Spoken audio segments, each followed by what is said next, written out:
गंगा जी जो है जमुना जी में चाहे जितनी बाढ़ आ जावे, लेकिन जमुना जी के बाढ़ से हमारा गांव कभी डूबेगा नहीं। आज चलो सब लोग हम ब्रजमंडल में रुकते हैं।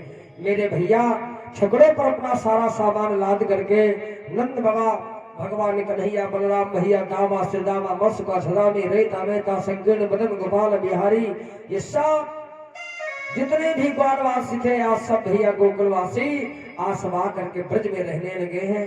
तो आज मेरे प्रभु का नाम पड़ गया है ब्रजवासी। बोलिए ब्रजवासी भगवान की जय हो। आज मेरे ब्रज में भगवान रहते हैं। एक साल भगवान को जब हुआ तो एक त्योहार मनाया जा रहा है ब्रजमंडल में। ये जो पूजा हम लोग गोवर्धन बाबा की करते हैं, ये पहले पूजा गोवर्धन बाबा की नहीं होती थी, ये इंद्र की पूजा होती थी। असली जो पूजा के मालिक है ये इंद्र बाबा है, क्योंकि गोवर्धन पूजा का भाव ये होता है अन्न के दाता है। गोवर्धन कोई और नहीं है, भगवान कन्हैया स्वयं गोवर्धन जी है। नाम बता दे। गौरिया क्या लौकुश। वाह, हमारे भैया गौरिया से लौकुश भैया जी आए हैं। इनकी तरफ से ये भगवान के चरणों में 100 मुद्राओं का दान समर्पित किया है। परमात्मा हमेशा कल्याण करे, सुख समृद्धि से परिपूर्ण रखे।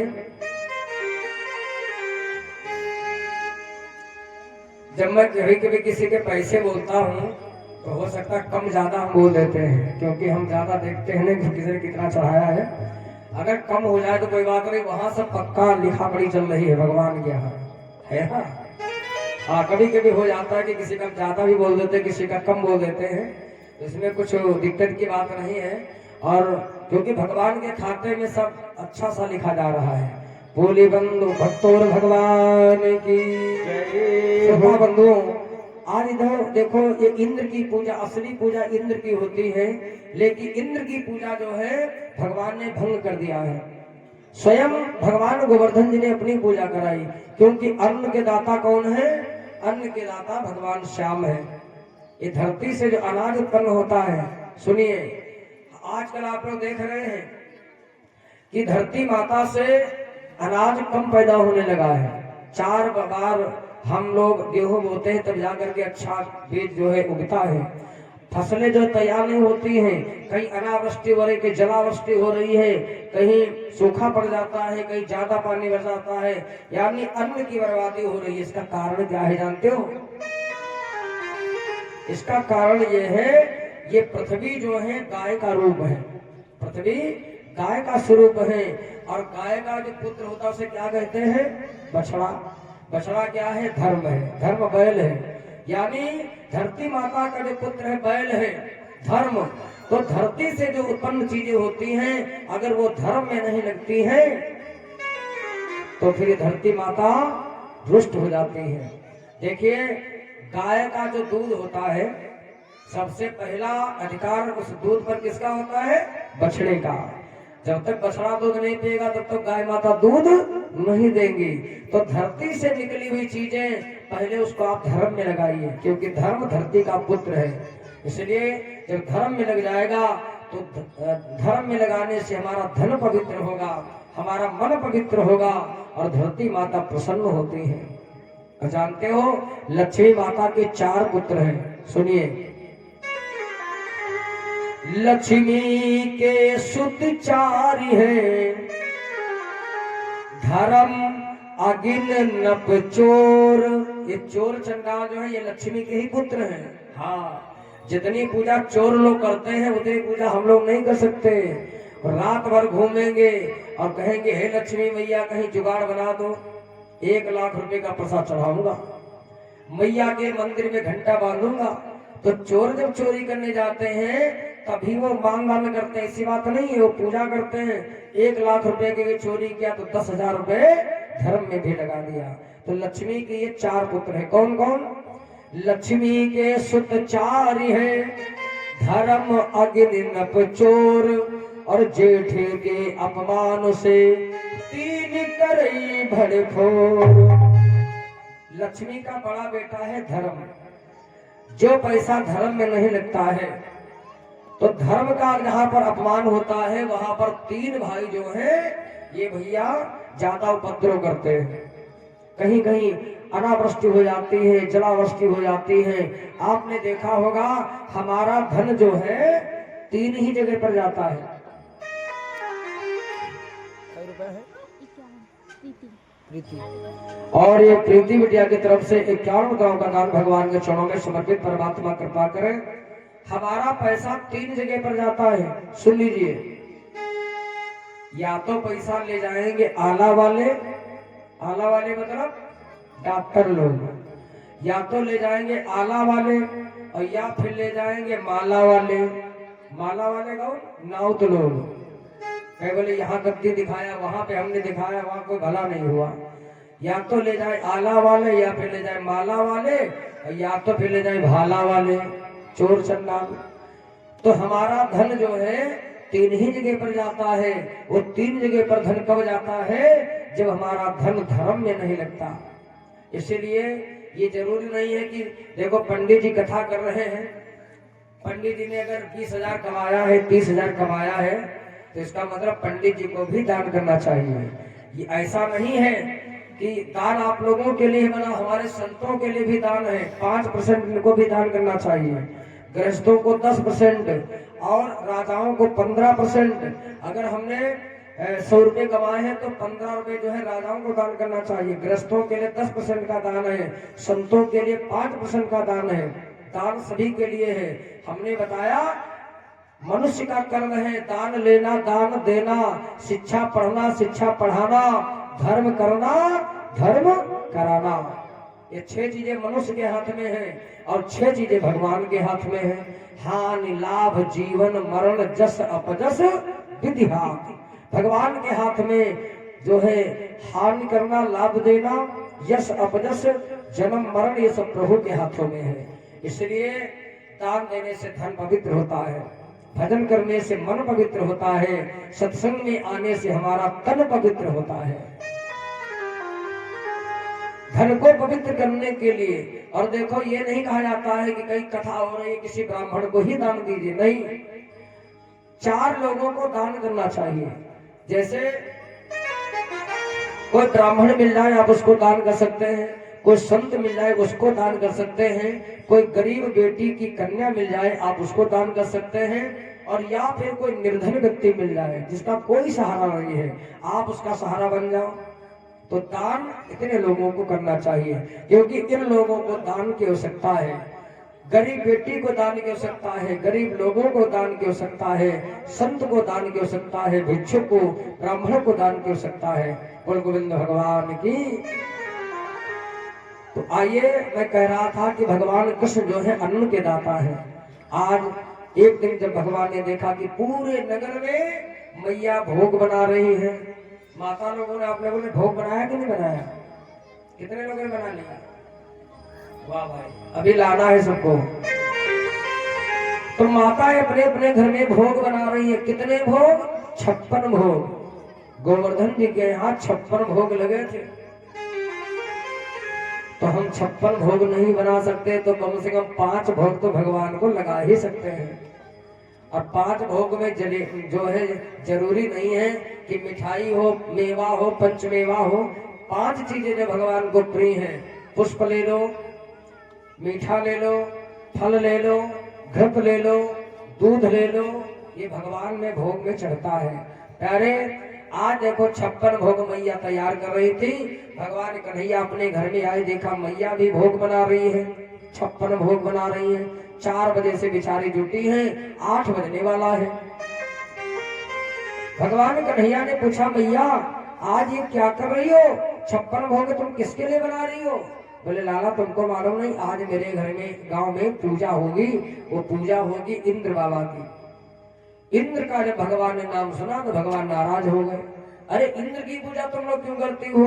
इंद्र कोई भगवान तो है नहीं, इंद्र भगवान नहीं है। हाँ, इंद्र भगवान नहीं है, इंद्र की गिनती तो देवताओं में आती है, इंद्र भगवान नहीं है। इसलिए भैया हमारे सामने वो इंद्र की पूजा मत किया करो। इंद्र ने कभी तुमको दर्शन नहीं दिया, इंद्र ने तुम्हारा भोजन नहीं खाया, इंद्र ने तुम्हारा कभी भला नहीं किया।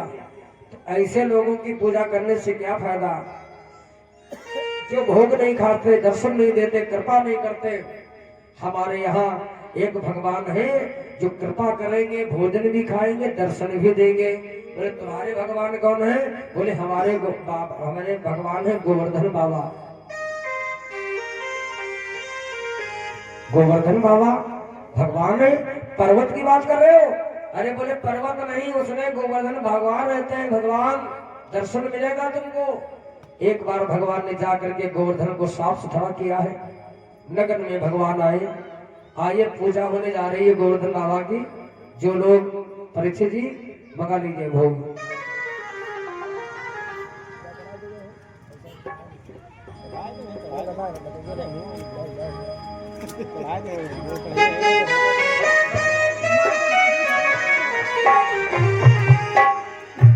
तो गोवर्धन जी की पूजा आइए आप लोग करेंगे। कैसे करेंगे?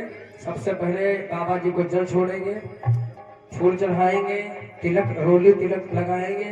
उसके बाद में जो आप भोग लाए हैं उनके मुख तक भोग लगाएंगे। उसके बाद यथाशक्ति जो ही दक्षिणा छोड़ेंगे और उसके बाद में पुष्प लेकर के प्रार्थना करेंगे। यही पूजा होती है, पूजा का विधान यही है। तो आप लोग जो हमारी माता बहने भैया लोग इस पूजन में सम्मिलित होना चाहते हैं, आइए बारी बारी से आप लोग पूजन करेंगे। भगवान देखिए सभी को लेकर के गोवर्धन के पास पहुंचे हैं और प्रभु ने वहां पर अपने दो रूप धारण किए हैं। एक रूप भगवान ने पर्वत में छिपा दिया और एक रूप भगवान का ग्वालों के साथ में है। आज भगवान दूसरे रूप में गोवर्धन बन गए। भगवान पर्वत में भगवान दर्शन दे रहे हैं। बोले गोवर्धन गिरधारी भगवान की जय हो।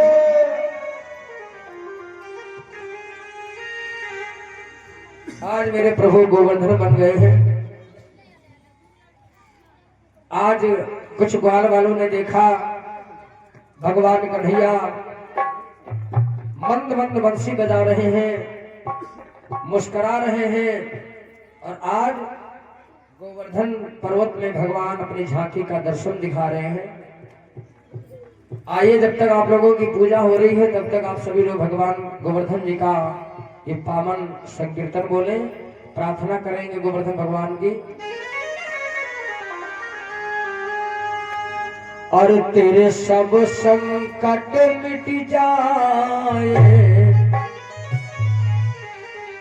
तेरे सब संकट मिट जाए, तू पूजा करे गोवर्धन की। तेरे सब संकट मिट जाए, तू पूजा करे गोवर्धन की। तेरे सब संकट मिट जाए, तू पूजा कर गोवर्धन की। तेरे सब संकट मिट जाए, तू पूजा कर गोवर्धन की।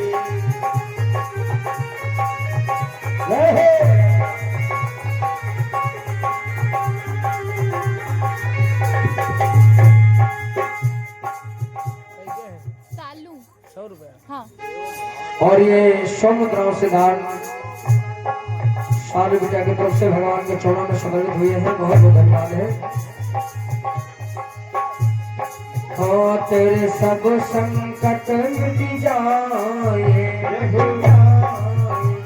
तू पूजा करे गोवर्धन की।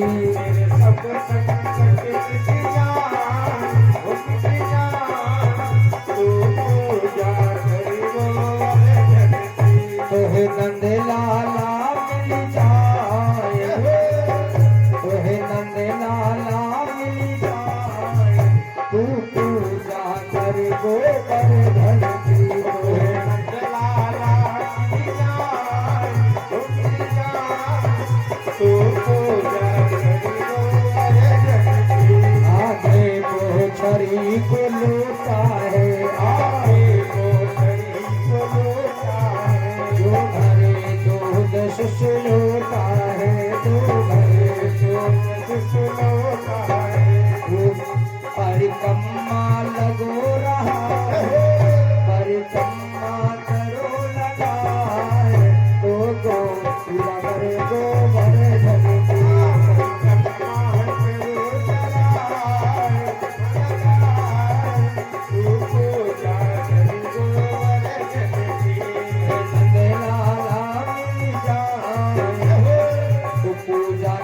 गोवर्धन की नंद लाला की जान तू पूजा करी गोवर्धन की।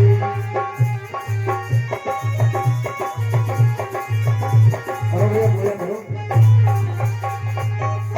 आज इधर देखिए गोवर्धन जी की पूजा हो रही है और सभी लोग जल छोड़ रहे हैं गोवर्धन जी के चरणों में, अक्षत छोड़ रहे हैं, पुष्प छोड़ रहे हैं, तिलक लगा रहे हैं गोवर्धन जी को और अपना अपना भोग चढ़ा रहे हैं।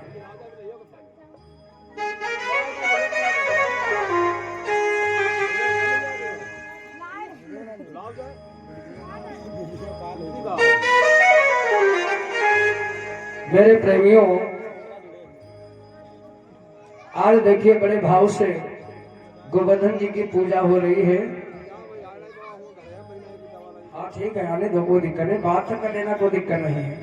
हाँ, गोवर्धन की पूजा हो रही थी, सभी बार बार सभी माताओं की बहुत भीड़ लगी है गोवर्धन जी की पूजा में।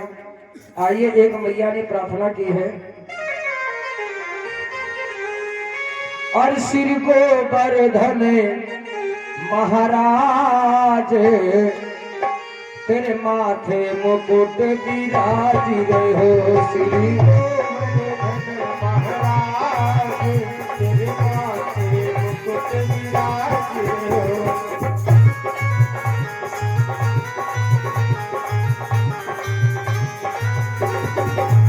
श्री गोवर्धन महाराज तेरे माथे मुकुट विराज रहे हो।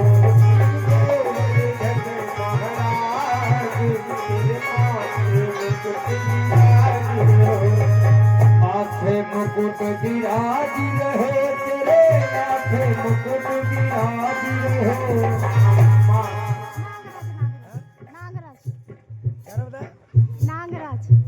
आए भैया की तरफ से विश्व में भगवान के चरणों में समर्पित हुई है, बहुत बहुत शुभकामना है।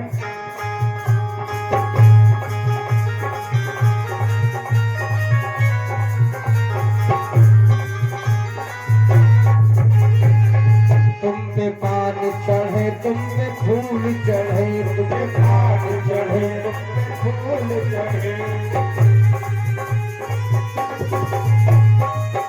और चढ़े दूध की धार। क्या नाम है इसका?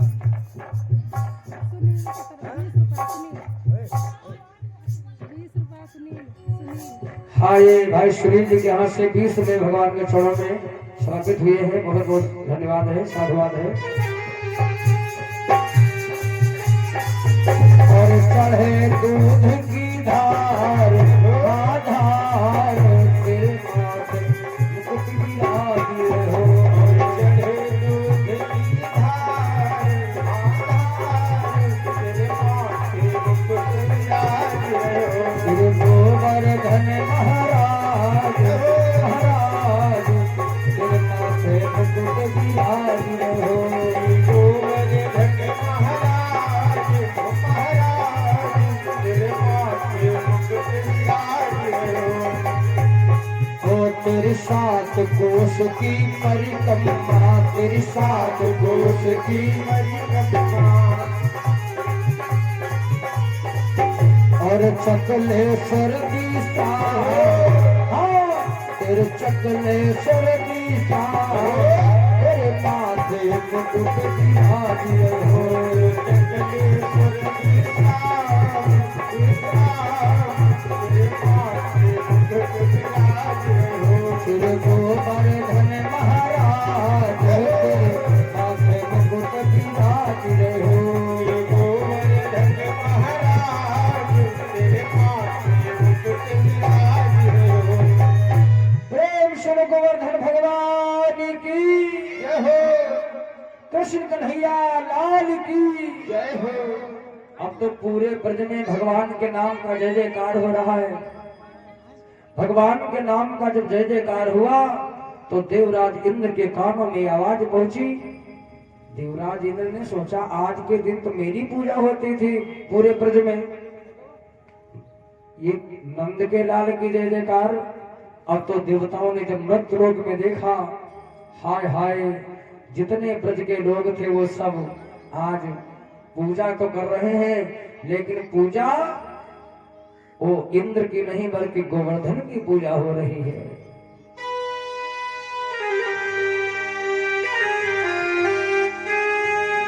गोवर्धन की पूजा हो रही है तो इंद्र ने इस पूजा को जब देखा, एकदम से देवराज इंद्र कुपित हो जाते हैं। अपने सामंत मेघों से कहा,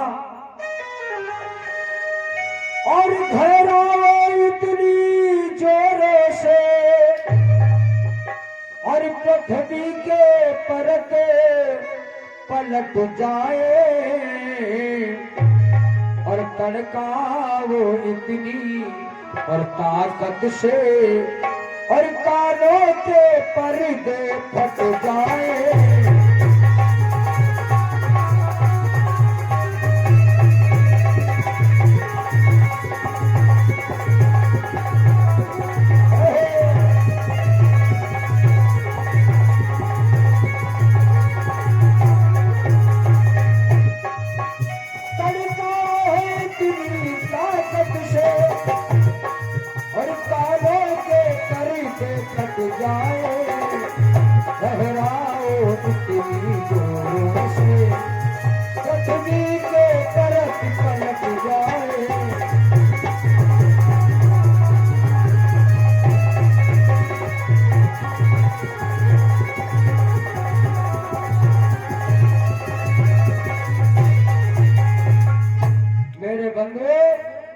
देवराज इंद्र के सामंत मेघ जो थे वो चल पड़े हैं।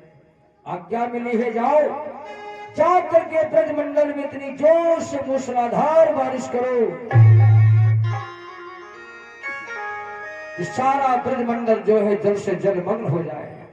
हाय हाय, अब तो सामंत मेघ जाते हैं और ब्रज में भैया वर्षा कराने लगे हैं। इतनी मूसलाधार वर्षा होने लगी, जो लोगों के कच्चे भवन थे वो पानी में बहते हुए जा रहे हैं। जमुना में बाढ़ आ गई, सारा ब्रजमंडल आज चारों तरफ से जलमग्न हो गया है। ब्रज के लोग कहते हैं, ए अरे भैया, ये कन्हैया ने ऐसी पूजा कराई, हमारा सब कुछ बर्बाद हो गया। क्या खाएंगे हम लोग, कैसे रहेंगे, कहाँ रहेंगे? चलो चल करके कान्हा जी को बताएं। कन्हैया जी से कहा गया तो कन्हैया जी ने कहा, कोई बात नहीं, जिनकी हमने पूजा करी वही हमारी रक्षा करेंगे। चलो सब लोग मिलकर के गोवर्धन पर्वत को उठाते हैं। लोगों ने कहा, गोवर्धन पर्वत को कैसे उठाया जाएगा? अरे ऐसा करो, तुम लोग अपने अपने शस्त्रों से गोवर्धन को उठाना। तो भैया अब ग्वाल वालों के पास में शस्त्र है ही क्या? किसी ने क्या किया, लाठी ले आया, किसी ने डंडा लगाया, किसी ने मथलियां लगाई, किसी ने मोशन लगाया, किसी ने हल लगाया, और इन चीजों से आज इतने ग्वाल बाल हैं सब पर्वत उठा रहे हैं। लेकिन भैया पर्वत जो है हिला तक नहीं। ग्वाल वालों ने कहा, क्यों रे कन्हैया, तुमने हम लोगों को लगा दिया पर्वत में, तुम दूर खड़े हो, तुम भी तो आ जरा। भगवान कन्हैया जब आए, जिस समय छुगरी के ऊपर आज पर्वत का स्पर्श किया, पर्वत जो था अपने आप जो है प्रभु की उंगली पर उठने लगा है। और जब पर्वत उठने लगा तो दामा सुदामा बोले, देखो देखो देखो, अगर हमारा मौसम न होता तो पर्वत बिल्कुल नहीं उठता। एक छोटा सा ग्वाल बोला, सदा में तुम्हारे मौसल पर नहीं, हमारी मथनिया पे पर्वत उठा हुआ है। सुदामा कहने लगा, नहीं नहीं, हमने तो अपनी डंडा से मैंने पर्वत रोक लिया है। अब तो भैया भगवान ने मन में सोचा, जब ग्वाल वालों ने ही पर्वत उठाया तो हम बड़ा उंगली क्यों लगाएं? भगवान ने जरा सा सहारा हटाया, धरती पर पर्वत धंसने लगा है। त्राहिमाम त्राहिमाम त्राहिमाम, रक्षा करो रक्षा करो। अब तो भगवान ने पुनः उंगली को सीधा किया। देखिए, ये जो गोवर्धन भगवान ने लीला करी है, ये लीला सुनने वाली है भैया, करने वाली लीला नहीं है। हाँ, क्योंकि प्रभु ने तो पर्वत उठा लिया और हमारे शरीर में इतना बल नहीं है कि हम किसी का छप्पर उठा सकें, है ना? तो ये प्रभु की ऐसी लीला है, केवल सुनी जा सकती है। क्या नाम है? देशराज रसूल। भाई रसूलपुर से आए हुए हमारे भैया देशराज जी, इनकी तरफ से 100 रुपये भगवान के चरणों में श्रद्धा समर्पित हुए हैं। दिवाकर। वाह भैया, दिवाकर भैया जी की तरफ से 20 रुपये भेंट हुए हैं, बहुत बहुत धन्यवाद है।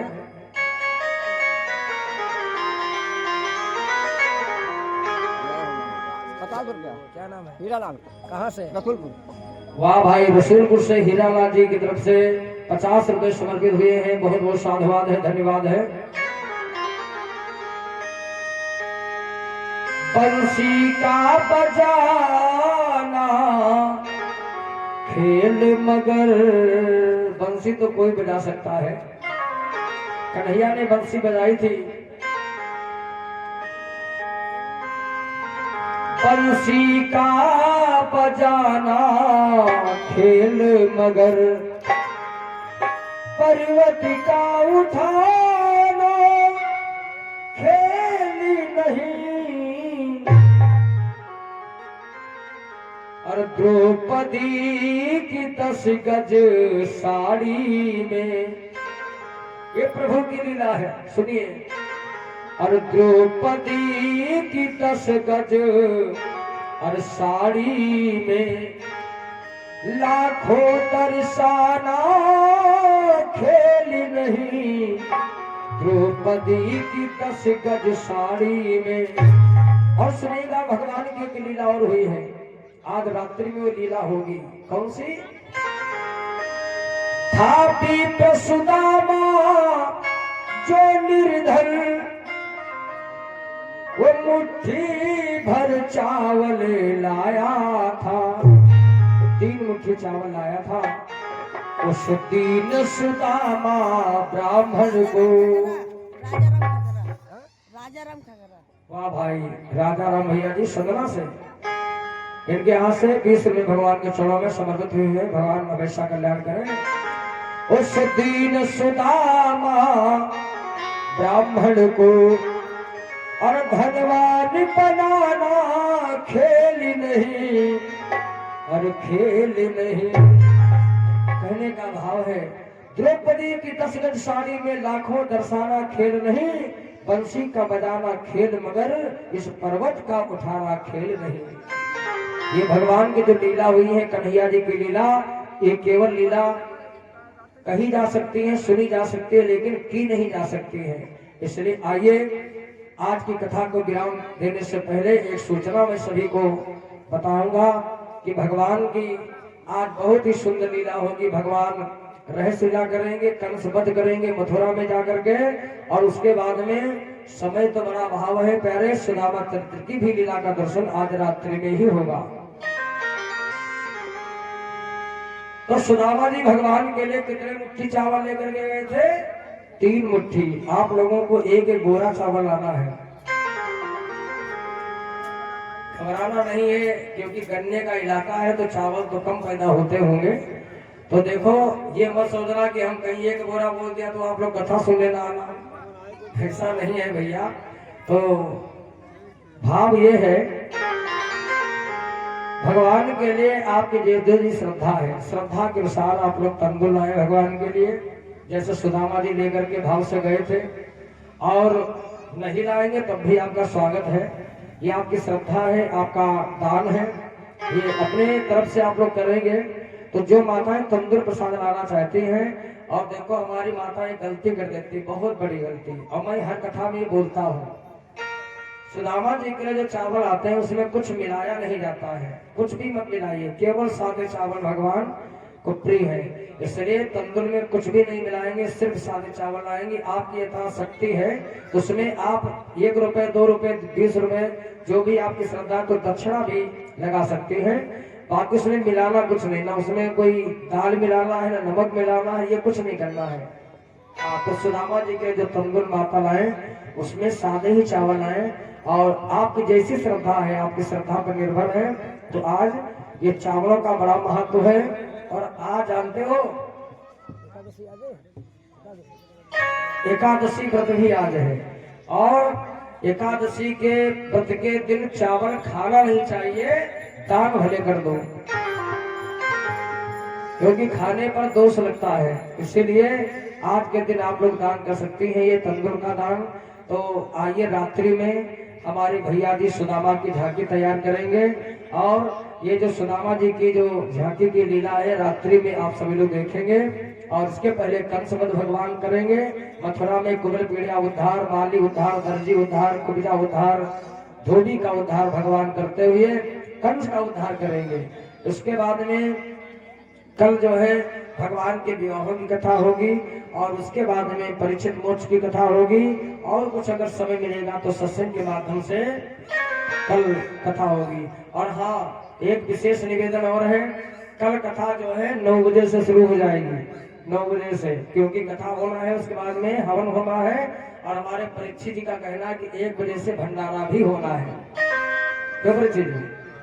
हाँ, तो भंडारा जो है वो भी होना है, क्योंकि विशाल भंडारा होगा आप सभी ग्रामवासियों का, क्षेत्रवासियों का। इसलिए भंडारे के लिए भी समय चाहिए। और फिर जैसा प्रभु की इच्छा रहेगी तो कार्यक्रम रात्रि में भी कुछ ना कुछ होगा। तो मेरी सभी से प्रार्थना है, कल पूरे दिन का कार्यक्रम है, इसलिए जल्दी जल्दी खाना पीना से निवृत्त होकर के, और हम भी जो है आप इस सेवा में पूरे दिन उपस्थित रहेंगे कल। तो 9 बजे सब चाहते हैं कि 9 बजे से कथा शुरू हो जाए, और जो भागवत की पारायण की कथा है वो 12 बजे तक कथा संपन्न हो जाए। उसके बाद में हवन की तैयारी करते हुए 1.5 घंटे का समय हवन में लगता है। उसके बाद में भंडारे का कार्यक्रम शुरू होना है। तो सभी से मेरी प्रार्थना है, जिन लोगों को चढ़ावे का कार्यक्रम करना है तो कल पूरा दिन जो है चढ़ावे का कार्यक्रम चलता रहेगा। हवन के बाद में अन्नदान, वस्त्रदान, द्रव्यदान, जो भी आपका दान होगा प्रभु के चरणों में चढ़ता रहेगा। तो आइए, आज रात्रि की विशेष कथा में आप सभी लोग भारी से भारी संख्या में पधारे। बहुत बहुत धन्यवाद है, साधुवाद।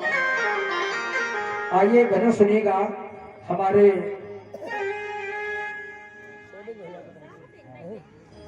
ये भजन हमारे शोभित भैया जी गाने जा रहे हैं। भैया स्टैंड में दे दो माइक वाला। और ये हमारे ढोलक वादक ही नहीं है, अर्गन वादक भी हैं, अर्गन भी बजाते हैं और गाते बहुत अच्छा है। आइए इनके बाड़ी से एक बहुत बढ़िया प्यारा सा भजन हमारे कन्हैया जी का सुने, उसके बाद में प्रभु की आरती करेंगे।